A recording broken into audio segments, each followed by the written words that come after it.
So, this is Fergus, and something you know about him is I didn't actually name him. And plus, he wasn't even my cat at the very beginning. It was actually Jen's. And every time we would drive up to Richmond to see her, we would also get to see Fergus as well. And he hated us. He would hide under the bed and scratch us, but that's when Jen told us that Fergus likes people, but he just hates children. Which, honestly, it's valid. But I should be the exception. And something that you should know is that in the timeline of the cats, the only ever cat that we had was Archibald. So whenever we would go to pet Fergus and he would scratch us, we, instead of giving Fergus space, we would just continue to bug him until maybe he would like us. So yeah, he wasn't the biggest fan of me and my brothers, but he still tolerated us, and we loved him. And but now we can get to some stories about Fergus. So, Fergus's favorite thing to do was watch the outdoors and wait for Jen to get home. And she had said that he would always claw at the window to get Jen's attention when she was going through the door, which, I thought that was kind of like cool and funny. Also, another thing of his favorite things to do is when you would pet him, he would like knead on the blanket and it looked like he was making pizza dough. And something you should know about Fergus is he loved our family car, which is a Yukon. He could live inside cars, which was weird because most cats hate cars, but Fergus, nope.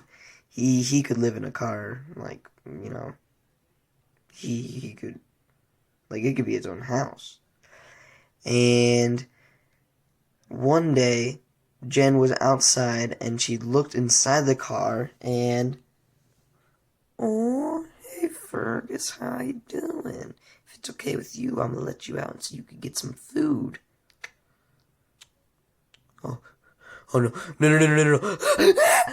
Yeah, somehow he got into the car and locked himself in with the keys. So Jen had to call a locksmith to get him out.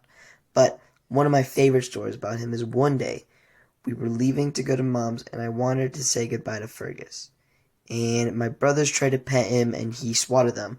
But then that day, when I tried to pet him, he actually let me. And I was so happy. Finally, I'm on Fergus's good side. And I was so excited to see him the following weekend. But before I could, later that week, he just died. Jen and Dad found him under a table and he just wasn't moving. Like, bro, what the frick? You can't just finally start to like me, let me pet you, and then just walk off like that. Like, dog. Like, bruh. But, yeah, also, side note, Fergus's death happened, a few weeks before 2020. So, yeah, the worst year of everyone's life started with my cat's death.